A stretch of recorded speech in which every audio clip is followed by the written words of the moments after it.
we'd love to get out on the road once more, and I'm sure we will again, but we thought, wouldn't it be nice to do something a little different, take advantage of the technology, and provide an opportunity to talk to individuals, Wright State graduates, whether it be in their home, at their office, or at parties that many of you are attending right now. And I know you're having a great time with those who live and work in the area in which you live and work.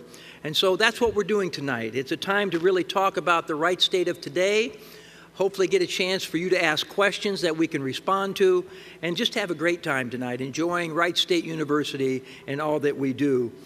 I do want to just thank everyone who's worked hard to put this on, those online and all those in person that are going to be part of this tonight. It takes a lot of work to make this happen, and so I want to thank everybody for working so hard.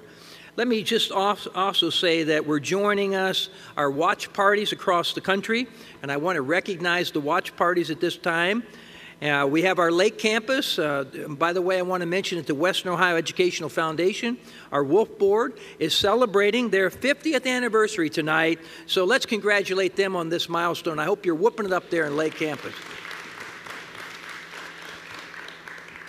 I want to welcome our watch parties in Cincinnati, Cleveland, Columbus, Indianapolis, Tampa, and Washington, D.C., and all the others who have joined us individually from wherever you may be. We're thrilled to have you with us. We're thrilled to have the Wright State family gathering. And as we always say, wherever we gather, that's called Raider Country. And so you're in Raider Country tonight because you're together with a Wright State grad. We're going to bring you up to speed. My goal is to bring you up to speed in all the great things happening at this university. And certainly if I try to do that in my few minutes I have, I'll be talking constantly as quick as I can. There's so much to talk about that's happening at this great university, but let me focus on a few. And certainly, I want to remind you of the mission of our university. That mission is very simple, and that is to change the lives of our students and the communities we serve. And that has been the mission of this university from its inception in 1967. So whether you've been out of school for 40 years or 4 years, I want you to understand this university continues to evolve.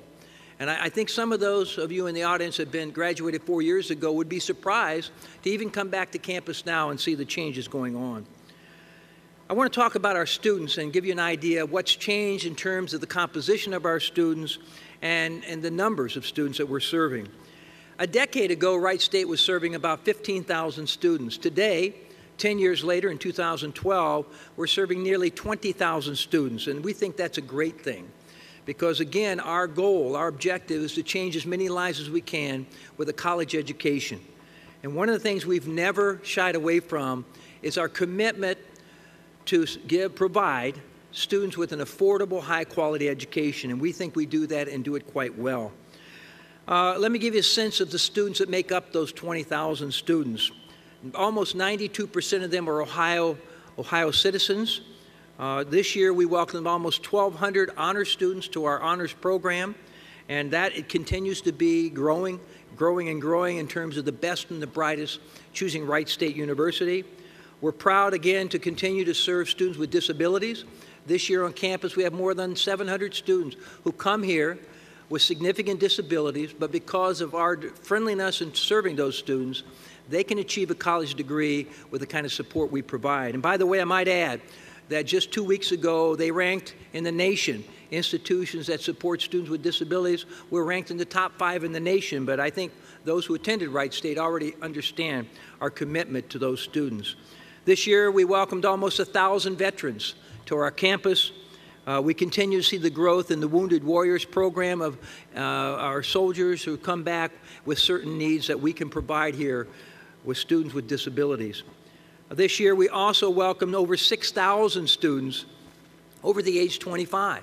And for many of you, it may have been that you went to college after a number of years out of high school. So we're seeing a tremendous growth in adult learners over age 25 coming back, maybe continuing their college degree. I found it interesting the other day, we were looking at the graduates from 2010 and taking a hard look at what those numbers look like and what made up those graduates. We had 2 graduates in 2010 that had taken 45 years to graduate. And I was thinking, that's amazing.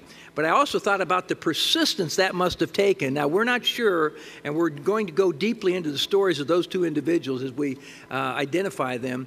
But I thought, isn't that amazing? They started at Wright State before it was Wright State, because we're only 45 years old this coming fall. So they started when we were a conglomeration of Ohio State and Miami. But isn't that remarkable to see individuals who persevere? Who knows what life circumstances may have stopped them or caused them to pause and step out. Yet we find that in so many students. Let me talk a little bit about our international students. Today, we have almost 900 international students from 65 different countries. It's so important that we continue to make sure our students who graduate from this university are global citizens. And while the study abroad programs last year had about 250 students that would go abroad and study in multiple partnerships we have all across the world, by having students come from all across the world, and I mean every aspect of the world, and be in the classes with our students from Ohio, it really adds value to them learning how to be a global citizen. So it's very, very important to us. Here's another statistic that may amaze you if you haven't been back on campus for a number of years, and that is the number of students that live within walking distance of this campus. Many of you may remember Wright State started as strictly a commuter campus. And then we grew some housing, and we've grown housing. We were growing housing about 100 beds a year for the last decade. Today we have, in our campus housing and in private housing within walking distance of this campus, almost 9,000 students. And that surprises people when I share that statistic, because there's still this image that Wright State was a commuter institution, and we're proud to be a commuter institution because we serve that population, but we do so much more. And probably you understand that when you have that many students residing within walking distance, the student life programs, the things that are going on in this campus are quite different than perhaps when you were here a number of years ago. Let me talk a little bit about achievements. And I'm going to just focus on this year because there's so much to share with you tonight, but I do want to leave time for a question period. But one of the things we did 5 years ago, reinvigorized our strategic plan. And what we tried to do was say, okay, let's make sure that Wright State continues to be this American model of new American model of American higher education. And when we talked about that, we said, what does that mean? That simply means we want to be an institution that's truly relevant for the 21st century. And in so doing, we need to make sure we're having quality academic programs that produce the talent that can be successful in the 21st century. It means we need to continue to do the scholarship, the research, the creative activities that will enhance the economic development of our country, of our region, but also enhance the quality of life in which we live. And we talked about that kind of engagement. How could we make sure in our strategic plan that our students were engaged in the community, that our faculty and staff were engaged in ways that were very meaningful and purposeful to increase the quality of life? So those are things we thought about in updating our strategic plan. So we came out with 5 goals, and I want to mention these goals quickly because I want you to see the context in which we've had the achievements we've had. And the first goal was simply continue to build the academic distinctiveness and quality of our academic program. The second goal was to grow our educational attainment levels. Our third goal over the last 5 years has been to grow our research, our innovation. Fourth goal was grow our community engagement, and our fifth was to grow our different resources that we need to value, people, financial, and so forth. So let me talk a little bit about what's happened in the last couple years, this last year primarily, in those different goals. And I'll just be brief as I can, but there's so much to share with you. First of all, you may or may not know that from its inception, Wright State was on a quarter system. And many of you went through the quarter system. Today, we are in the 3rd year of a major transition that Wright State, starting this coming August, will be under a semester calendar. That is a big change. It's taken us 3 years to do that. But here's the good news. It's a once-in-a-lifetime opportunity for this great university to look at every single course, look at every single major, minor certification program, because when we made this change over the last 3 years, we did not do it just mechanistically, going from certain credit hours to another credit hours. We said it's time to make sure every course, every program is a 21st century program. And it allowed us to rethink the curricula in many, many ways. And so we're really proud that in this fall we're going to open up this new semester calendar. It also means in the state of Ohio, because all institutions will be on the semester calendar starting this year, that the ability to transfer and articulate with other programs is going to be so much easier for our families and students. So we're really proud to be part of that. A second thing I'll share with you under academic distinctiveness and quality. In the last decade, there's been a national study going on called the National Study for Student Engagement. And looking at the most relevant research and most up-to-date research, they said, what are the institutions doing that really engage students in learning and are being very successful?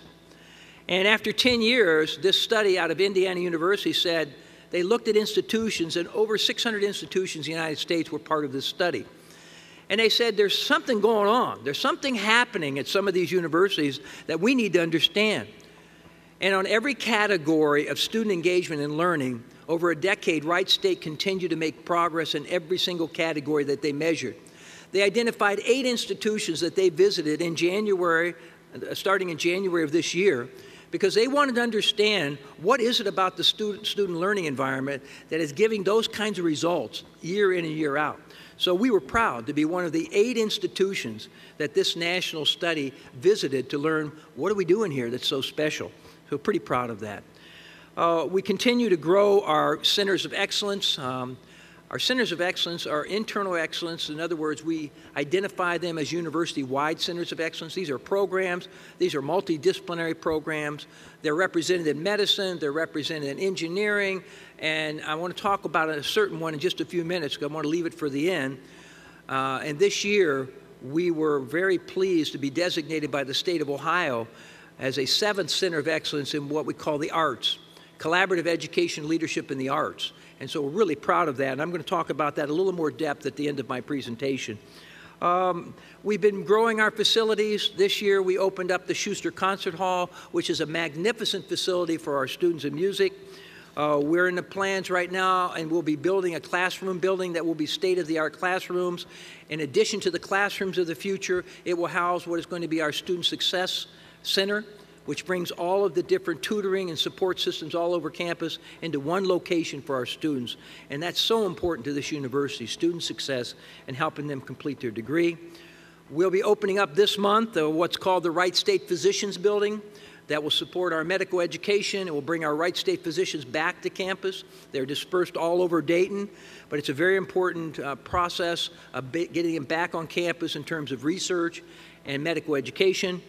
We already opened, but we will have a grand celebration on June 18th for our Rensselaer Student Sports Complex, which is a I can't even explain what it is. It's got all kinds of turf fields, but it's a great place for our health, physical education, recreation students to learn and master those skills. So just a few things we're doing under those academic distinctiveness. I might add that we're very proud. I think it reflects on the academic quality and distinctiveness of Wright State that this coming year, in May of 2013, we will host the National Science Olympiad, where there'll be almost 6,000 of the best and brightest students in science and math from all over the United States, from every state in the United States.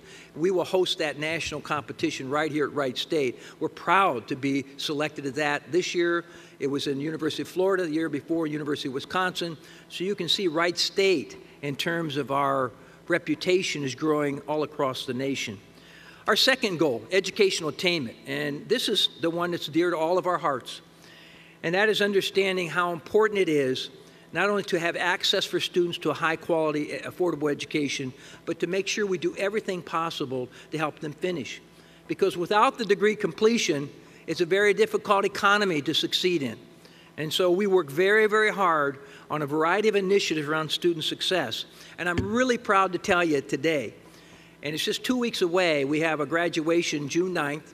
It will be the largest graduation in the history of Wright State University. This year, counting our fall graduation in November and this spring graduation, we're looking at over 4,200 students that will attain their degree at Wright State University. And we're really, really proud of that. That says a lot about our commitment to not only grow enrollment, but our commitment to help them succeed. I wanted to announce, too, as far as degree completion, it's not only that they're completing the degree, what are we doing about creating opportunities for these students to have jobs? The state of Ohio, in July of last year, identified Wright State to lead a statewide initiative called the Defense and Aerospace Workforce Development. And through $11.4 million investment in Wright State, working with our sister institutions, we're building not only the curriculum for these individuals to work in the defense and aerospace industries, but we're working on internships that will be funded. All kinds of co-op programs will be funded with local industry, as well as the Air Force Research Lab, and that's a wonderful, wonderful opportunity for our educational attainment and to get a job, so we're pretty proud of that. Oh, there's so much more I could tell you in that. Let me skip to the next one, which is what we're doing in research and innovation. Now, this year we've grown, I think we'll grow another 5% on our research and grant and contract activity. Last year was a record of $86 million. This year we'll go beyond that by about 5%. We'll probably be over $90 million. The final numbers won't come until June. But here's what it means. You know, why do we do research? Why do we do the kind of work with and sponsor programs with our partners? Because the research and developing new knowledge allows us to apply that knowledge to improve the quality of life, whether it's in medicine, whether it's in engineering, whatever it may be. And what we really care about is how do we translate the research that's done and apply it to real problems in our world. And that's the kind of research we've been focused on. We created 5 years ago, the Wright State Research Institute. It is growing leaps and bounds. It's working with local industry. It's working to really make sure we take the intellectual properties that we develop and grow them into commercialized products. And so what you're seeing is a great deal of work on what we call translational research. And that's important if we're going to really enhance the quality of life around us. The other thing I would mention is this year, we developed what we call a clinical trials alliance. What happens in medicine, there's all kinds of things that are invented and discovered in terms of the bench in the laboratories. But what we want to do is accelerate those bench discoveries to the bedside. And that can be in all kinds of forms around delivery of health care. And so to really accelerate that, we're now working with a local hospital system, the largest in Dayton area, one of the largest in the country, to develop what we call a clinical trials alliance, which will be where doctors can do a lot of clinical trials with some of the work that they've discovered. And by doing that and bringing all of the capabilities of this great university, we can accelerate getting things to the healthcare that will really mean a difference for you and your family. So we're pretty proud of that. Oh, there's so much more. I want to tell you about one more exciting thing around research and innovation at this university. Recently, we were approved by the state of Ohio for a $12 million investment in a new building called Neuroscience Engineering Collaboration. And one of the things that Wright State focuses on every day is understanding that the complex problems of our world aren't going to be solved by one discipline. So it's just not something in engineering. So by putting neuroscientists and engineers together in the same facility, you start to bring multiple disciplines together. And the synergy that they create by talking to each other allows them to make things happen that we can't dream of. And think about the things they dream about individually, but think when you get them together. Engineers can make the things that the neuroscientists figure out in their heads. And so it's pretty important, and that kind of work is why we're going to be very relevant for the 21st century. Let me brag about the university, and our fourth goal is called community transformation. Let me just make 2 points to you. There's so much more I'd like to tell you tonight, but we have worked so hard from the beginning of this institution to be a grassroots institution that cares deeply about the communities we serve. We take responsibility in this region of Ohio to make sure that everything we do has a positive impact on the communities. And to be recognized nationally means a great deal to this university. I'm going to brag about 2 points. And that is, for the third consecutive year, Wright State was listed in the top 100 institutions in the country. And I always remind people when I say that there are 6,000 institutions of higher learning in the United States when you take for-profit, nonprofit, 2-year, 4-year, public, private. So to be identified by the President's Commission on Higher Learning and Community Engagement, that's quite an impressive achievement. 3 years in a row. And the second thing that happened this year in September was the Washington Monthly publication, very prestigious publication. They identified what they call the 230 institutions that are having an impact in their communities. And they had 3 categories. One category was helping low-income students achieve a college degree. The second category was doing research that really had an impact on the quality of life. And the third category was those that are teaching their students to give back to their community and to their country. Now, we were proud to just be in the top 230 institutions, again, out of about 6,000. But what was more remarkable, and I think is really indicative of the hard work of everyone here, is that we were ranked 8th in the nation in the 3rd category of teaching our students to give back to the community. Last year, we had more than 9,000 students give, I don't know how many, I've lost track of how many hours they gave, but can you imagine 9,000 students that we put out in the community in terms of service and community outreach? So pretty proud of that. And finally, I wanted to mention a couple things about our 5th goal, and that's to continue to grow our valued resources. The most important resource we have at this university happens to be our people. And we've been so proud to have a group of people that have dedicated themselves for many, many years to the future of this institution. And so we continue to retain and attract the highest quality faculty and staff, and we're pretty proud of that. We've been working very hard with the state of Ohio. As many of you know, in terms of funding and the economy over the last 4 years, the state hasn't been able to fund higher education at the levels that they have in the past. And I'll share this with you because it's an interesting statistic. But about 2 decades ago, almost 65% of the funding for state institutions like Wright State were coming from the state itself.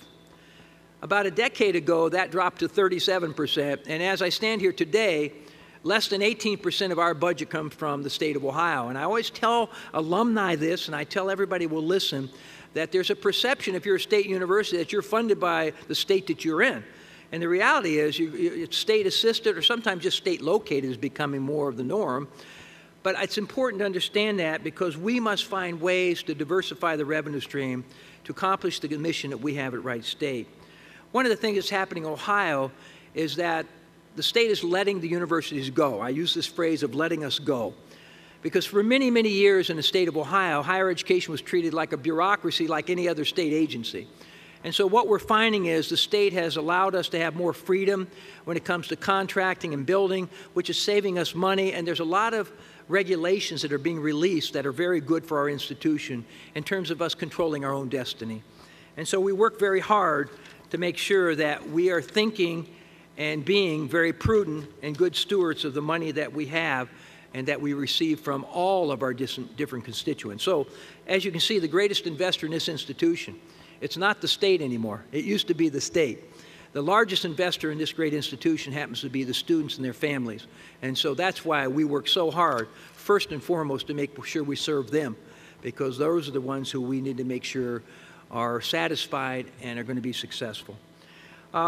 There's so much more that I could talk about tonight. I did want to mention the Lake Campus one more time, and I didn't mention it under our goal of educational attainment, but this year we're so proud with the Wolf Board's help to open our new Lake Campus housing. It's a thrill to see the Lake Campus, how it's prospering, and that's happening because a lot of people care about that in that community. So I did want to, again, congratulate them for the opening of the new student housing. Many other things to share with you. I think at this moment, I just want to say a couple other things in terms of engaging you with your alma mater. It's so important that you engage in whatever way it may be. There are so many ways that you can be helpful to us in terms of how Wright State continues to grow in prestige, how it continues to grow in the way it impacts lives. And I'm just going to say a few with you. And that's, first of all, when you get a chance, maybe we can't come to all of you like we thought we could a year ago, 2 years ago, but we sure would love you to visit campus. We'd love you to come and see what's really transformed in this campus since you were last here. There are all kinds of events on campus, and I'm talking to people locally. Our theater program is one of the best in the country. Again, always ranked in the top 10 of the country. And I did want to, before I get on with the question and answer, I do want to stop with that concept. Let me mention a couple of things, and I'm going to bring in a video here that I want you to share with you. Presidential lecture series on campus, alumni speaker series. Perhaps you could mentor a student. Perhaps you could help us recruit a student in your area. Maybe you have an opportunity to help us grow our co-op and internship opportunities. We're looking for those all over the country. Come back to Wright State for your own education if you want to do that, and you still can be, you're interested in that. But probably one of the greatest needs we have right now, and this is one I want to make sure you hear me talk about, is in this growing age of institutions going wild with tuition increases, not the case of Wright State. We're still one of the most affordable institutions in the country. and we offer high-quality education, but the needs of our students in terms of scholarships has never been greater. You know and I know that this last 4 years in the economy has been very painful for lots of families that we serve. And so one of the things I would hope you would consider, and I know when we met face-to-face, I had so many of you come up and talk to me about wanting to give back. And the one thing you talked about was a scholarship fund in the name of someone you love, someone you care deeply about. And so I want to leave you with that thought, that one of the things that we're really working hard on in our next campaign, which is quietly underway, is that the idea of growing our scholarship fund. So far, I think in the last few years, we've raised about $14 million in new scholarship funds. Our goal over the next few years to raise $75 million in scholarship funds that can be identified and allocated from Wright State University. We're not talking about federal aid, we're not talking about state aid, we're talking about scholarships that we make the decision on. And so I really encourage you to consider that. It doesn't take much to endow a scholarship at Wright State University, but I hope you'll think about that, because it's one way you can give back to this institution, but most importantly, give back to those who follow you. And so I really encourage you to do that. Now, one of the things we try to do at Wright State whenever we can is have these third-party testimonies or third-party endorsements of this great university. You know, my job is to brag about this university, and I enjoy it. And I'm so proud to be the president of this institution because of what it stands for and what it means to so many people. But when you get someone of a caliber that I'm going to introduce to you right now that's also talking about the greatness of this university, then you know you've arrived. And because Wright State's no longer this young institution that many of you may have been part of. It's an institution that's arrived in the national, international scene in so many ways. And I think what you're going to see now is something that was done in celebration and this fall of the designation by the state of Ohio of Wright State being a center of excellence in the arts. And part of that celebration was to share this video, and I want to share it with you. So I think I've got to cue them, and enjoy.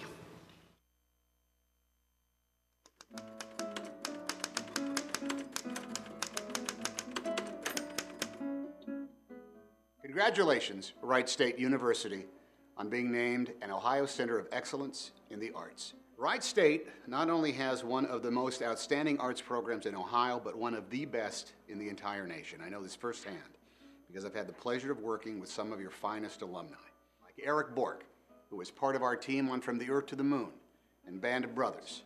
I have collaborated with many talented graduates from Wright State's Motion Pictures program, and I know your students and faculty in art, music, theater, and dance are just as impressive. Thank you, Wright State, for training America's next generation of visual and performing artists. My heartfelt congratulations to President David Hopkins and the faculty, staff, and students on this well-deserved honor for CELIA, your Ohio Center of Excellence in Collaborative Education, Leadership, and Innovation in the Arts. I'm Tom Hanks, and I'm proud to be a supporter of Wright State University, where you are changing the lives of the students and the communities you serve.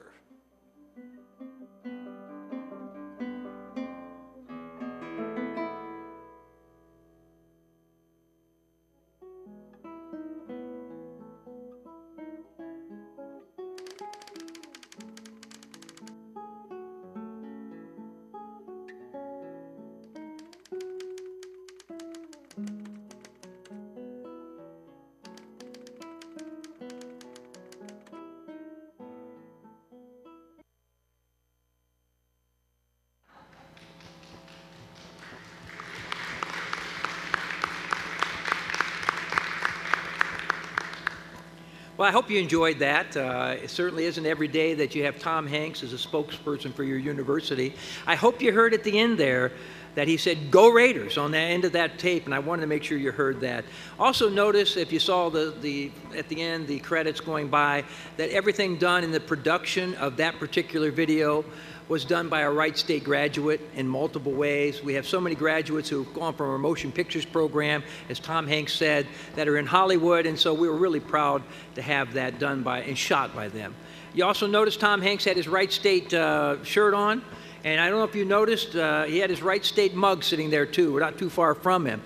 Now, one of the things you may see in the future, because if you notice the very first part of that, He's got this old 30s typewriter going on there, and he's typing on it. But what we hope to do in the future, and this is my dream of what an ad campaign might look like, and Tom's willing to help us in multiple ways, is can you imagine an ad, maybe it's a billboard, and there you are driving down the road in Sacramento, California, maybe not there, but somewhere close, and you see this picture of Tom Hanks with Wright State on, that's his typewriter, and underneath there will be the line, Forrest Gump goes to Wright State.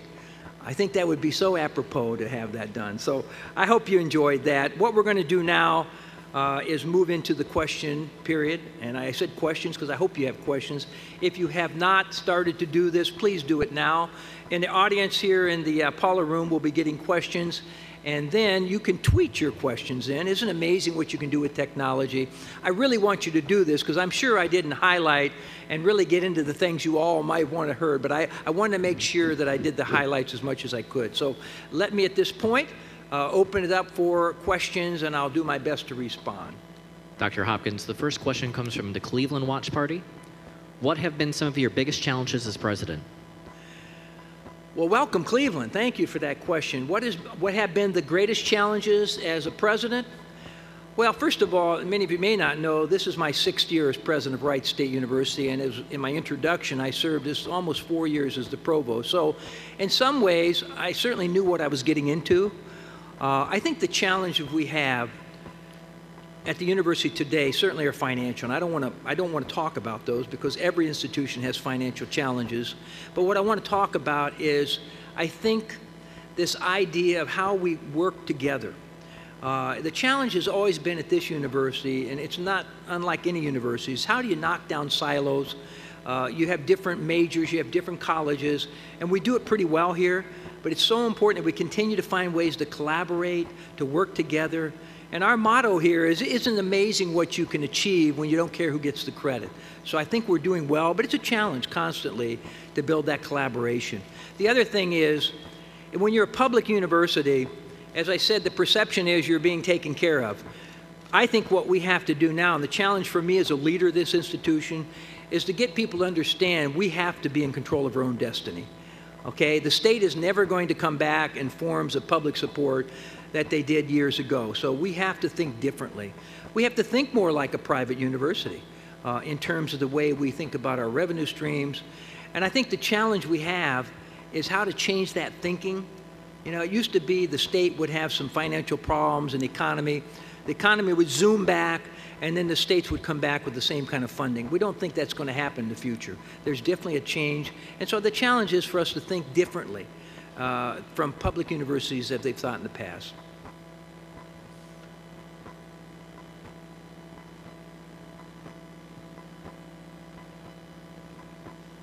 If there's no questions in the room, we'll go to DC. The DC Watch Party has a question. How is the Model UN doing? Oh, yes. See, there's a good one. I should have bragged about that for you, Washington, D.C., the network there. For the 33rd consecutive year in a row at the Model UN competition or delegations in New York this year, we again came out with outstanding honors. And I don't know if I'm getting quite the right terminology, but that's a remarkable happening for 33 consecutive years. Again, Professor Schleyheck, her team, and I know many of you in the audience out there were probably performers and participated in the Model UN. It's something we take great pride in, so I want you to know the record's intact. I know the pressure that they must feel every year when this comes, because 33 consecutive years of outstanding delegation is pretty impressive. So yes, doing quite well. Other questions, please.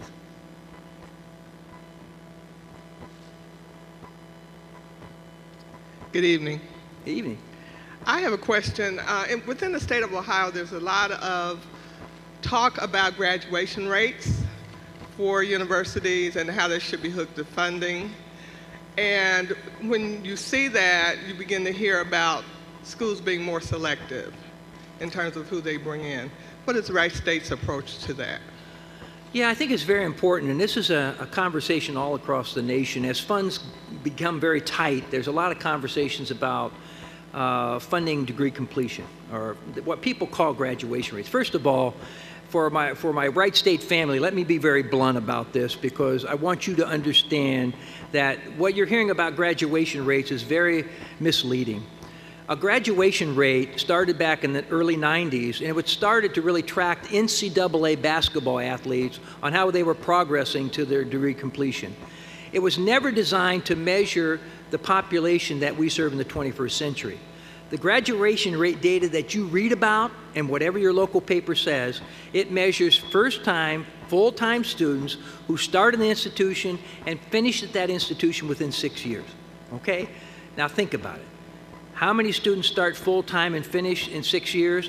How many students today are part-time? How many students have transferred in? How many students are adult learners coming back? 75% of the students going to public education in the United States today are what we call non-traditional students. They are now becoming the norm.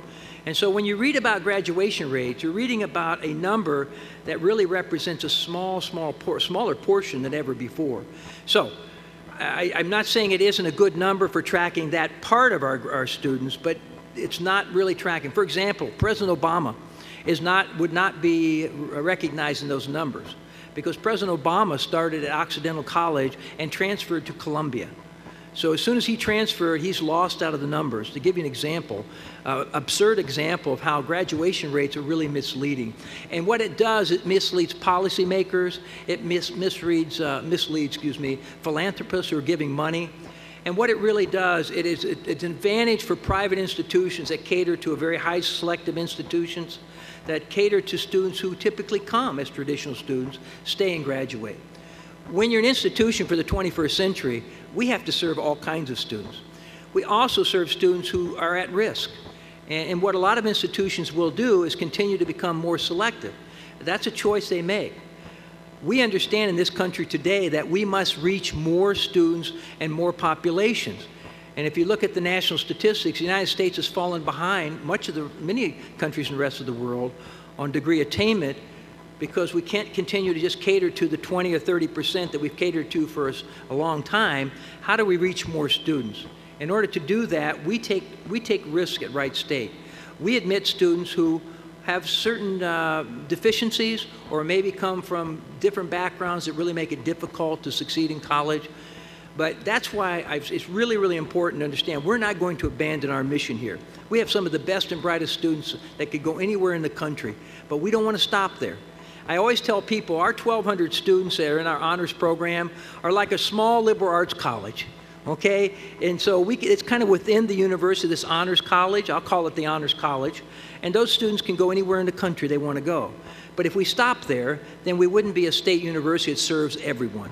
And so I want to make that clear, and it's something I care deeply about, is that everybody in this country understands as the demographics are changing in this country. And as we see more of the underrepresented populations become the majority in this country, today what decisions we make in terms of helping people get a college education will be a foundation of what this country is like in the year 2050. And so Wright State is dedicated to reach people from all backgrounds, all socioeconomic abilities. So that's my answer. Carolyn, I don't know if I answered that question, but it gave me a chance to talk about something I'm very passionate about. Dr. Hopkins, 2 comments from Washington, D.C. Watch Party. Thanks for all you've done. And watching Tom Hanks talk about the wonderful Wright State University, yay, WSU. And then one more question from D.C. Are we going to be Butler this year? I'm sorry, I couldn't hear the last part. Are we going to be Butler this year? Well, we got a little problem with that, and that Butler is leaving our conference in fact, we just finalized it yesterday. The one thing about college athletics, I'm on the NCAA Division I board now. I'm one of 15 presidents, and so we are doing our very best to get college athletics back to what it was meant to be, a really intercollegiate experience driven by the concept of student and then athlete. And it's really gotten out of control across the country, but you're seeing a lot of what we call conference switching by colleges who are seeking, reputation or seeking grander incomes. And yet when you look at all of the higher education institutions that compete in the Division I think less than 20% ever come up with making money in college athletics. That's not why college athletics came into existence. Now, Butler's been a fantastic rival for Wright State University, but as of yesterday, they have decided to go to the A10 conference. And so, unfortunately, unless they schedule us as a non-conference schedule, we won't be able to beat them again because we like beating Butler. And as many of you know in the audience, I've talked to you before, the year that Butler went to the Final Two, which was 2 years ago, we beat them here at the Nutter Center, and it was a lot of fun. So we want them to come back. And we love that rivalry with Butler. But they won't be in our conference this year or years to come. Dr. Hopkins, we've got another question from Cleveland. What kind of new things are there to do on and around campus for the 9,000 students within walking distance? What changes? Well, I think what we've done is we've really enhanced our weekend activities. Obviously, when you're a commuter student, those activities in student life, if I've got your question right, talking about what we're doing for the students. That's correct. All right, let me repeat the question because I'm not sure. Can everybody hear these questions? And if not, let me repeat it. What are we doing for the 9,000 students that are within walking distance of the campus? Well, for example, the Rensselaer Student Complex, sports complex that was just finished, is a recreation facility for students to be able to use in multiple ways. So we're growing the opportunity for students to engage in health and fitness and lifetime activities. We're growing a lot of activities. This year we had almost 250 student organizations, the most organizations in our history. So we're constantly growing ways to engage students in their learning outside of the classroom. We're trying to provide those opportunities within the residential halls. We're going to be building in the next 2 years what we're calling a community, I got to get the right name, it's where people come together, and it's a facility that's going to house some food service. It's going to house opportunities for students to gather in all of our campus housing within the campus. And so that'll be a facility which will be where they can gather and do things outside the classroom. So we're constantly looking for ideas. If you've got some ideas out there, help me, because we're obviously want to do more to make sure we serve that population because it's growing rapidly at this institution.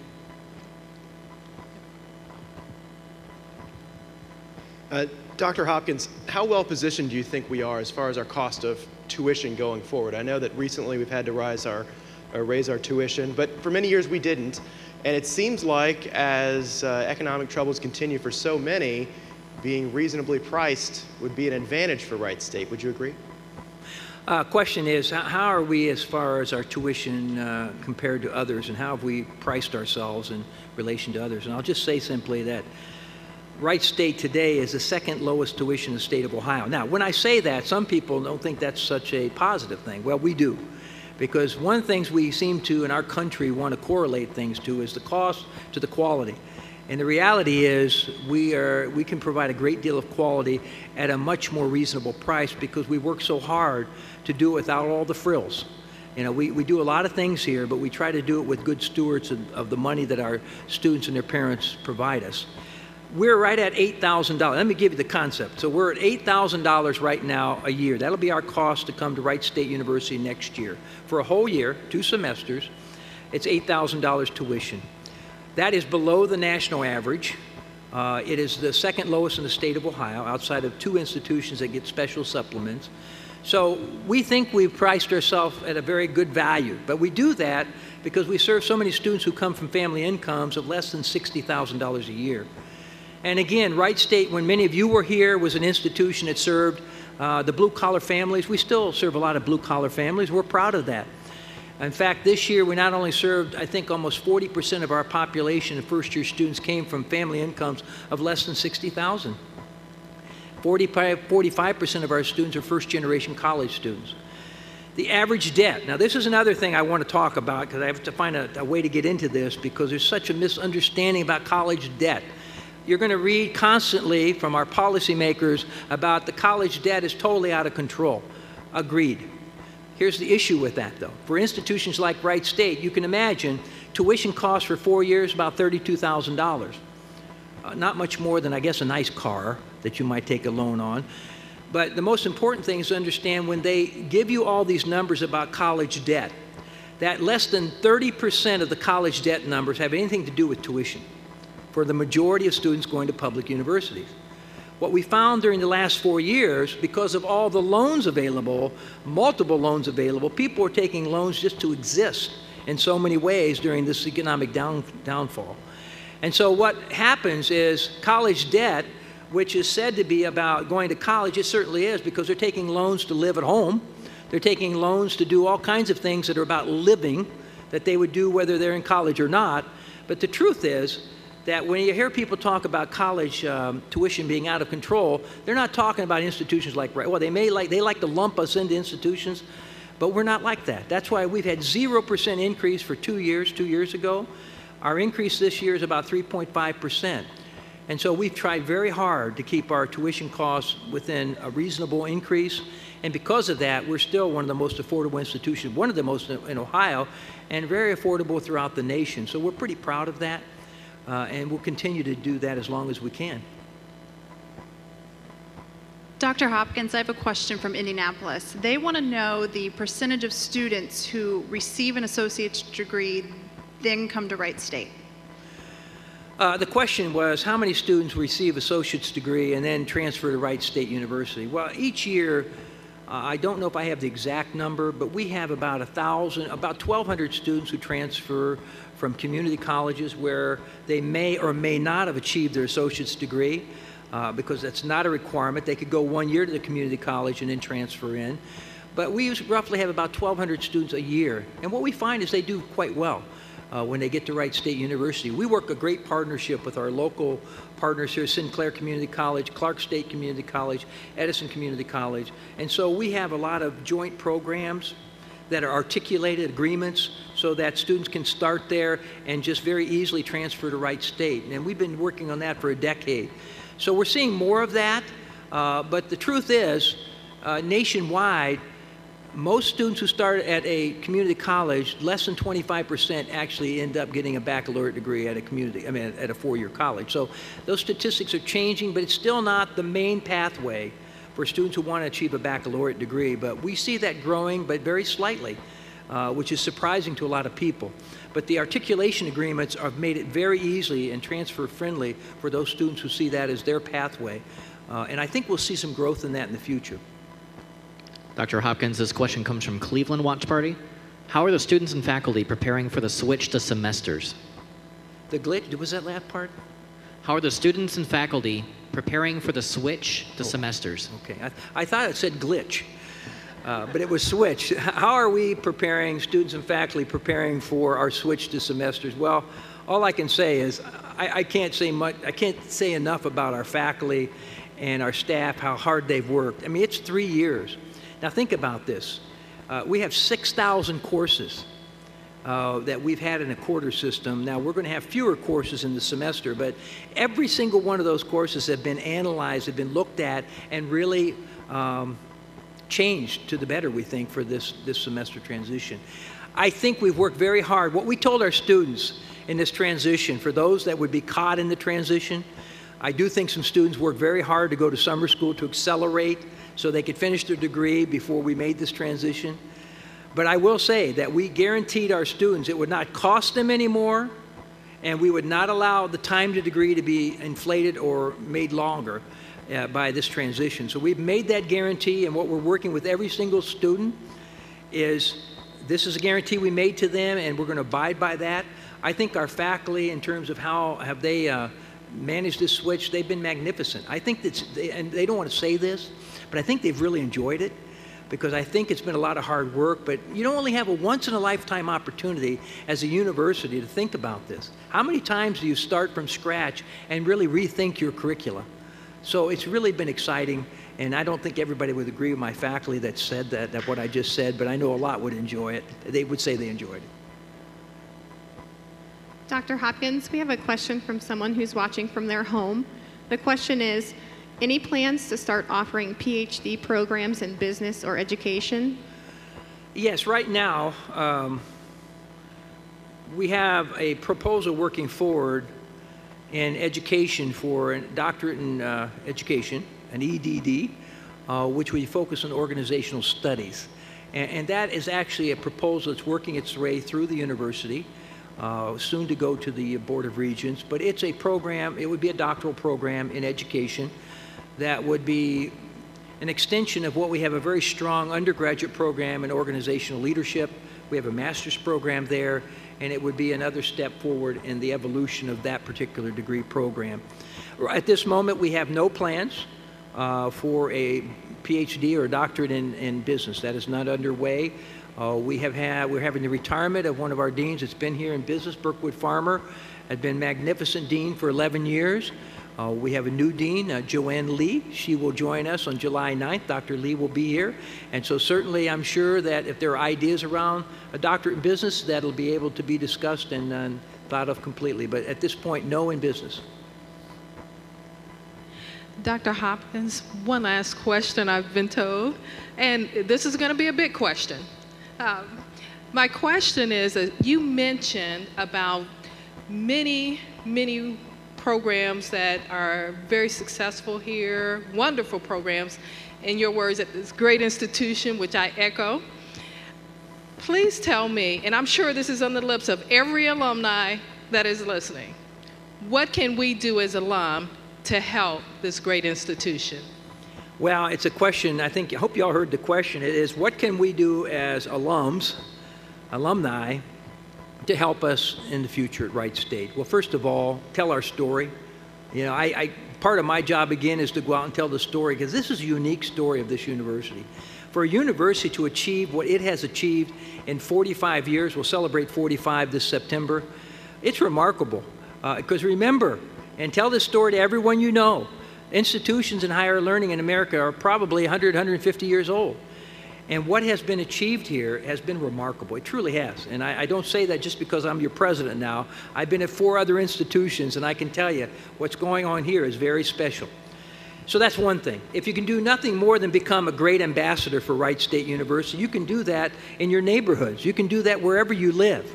And I hope you'll do that. And we want to continue to provide you more information, to tell you more of what's going on so you can even be a better ambassador. I mentioned a little earlier about we're trying to grow our internship and co-op opportunities. That is such an important part of learning. We try to work in every single program at the university today to make sure that every student before they graduate has what we call an experiential learning opportunity. We do a lot of service learning embedded in our in the classes as they now exist, but we want that experiential learning where they take their knowledge and everything that they've learned and they apply it in the real world setting. And what's so wonderful about that and why we're being recognized nationally is we've committed to grow those opportunities for our students. And in so doing, we not only bring the expertise of our faculty into the community, we bring all this energy and excitement of our students, and it's a wonderful thing to see. So help us there. Help us to bring our students into the community, and perhaps you can help them get connected to your business, to whatever you do, but we would love for you to help us in that way. I mentioned a little bit earlier, another comment is help us recruit students. You know, we want to serve the citizens of Ohio, but we want to serve students from all over the country. And while we do have about 8% of our students come from outside of Ohio, we want to continue to grow that, and because that's an important part of our mission is to reach out beyond just the borders of Ohio. So what can you do? I mean, we'd certainly like that you would consider sending and helping your own children attend Wright State University. We have something for everyone here, 150 programs, 100 undergraduate programs, and 50 advanced master's and doctoral programs. So I think we can say we're very comprehensive, and we can serve you in many, many ways. Again, I mentioned the scholarship opportunity. Anything you can do to give back and pay it forward in whatever way you can is very, very important to our future of our students. There are all kinds of needs. You know, I guess the main thing that we want you to do is be proud. Be proud of being a Wright State graduate. You have so much to be proud of in this day and age. And Tom Hanks will give you a call someday and ask you to help us, I'm sure. We're going to have to put him to work in a lot of ways. So those are just a few things. But mainly, I hope you just go out there and tell the story of this institution. It's made a remarkable progress in a short period of time. And I always tell people as I finish my comments that I believe the best is yet to come. We're just scratching the surface on what this institution can do. But we need you to help us in multiple ways. And in your heart and your desires, I think you'll find the right way that connects for you. And I hope you'll kind of think about that you'll discuss it in your family about how you can give back to this great university. So thank you. I'm going to thank you. I think, is that the last question? They're going to cut me off here because I know we'll just keep going.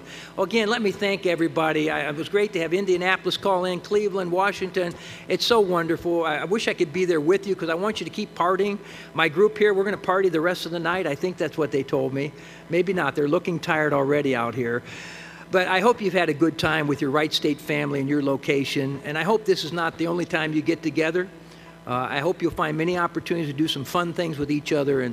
and talk about Wright State and cheer us on in so many ways. We're out there working very hard to do the things we promised in my comments tonight. So best wishes to each of you and what you're doing, and I look forward to visiting with you in the near future again. Thank you very much.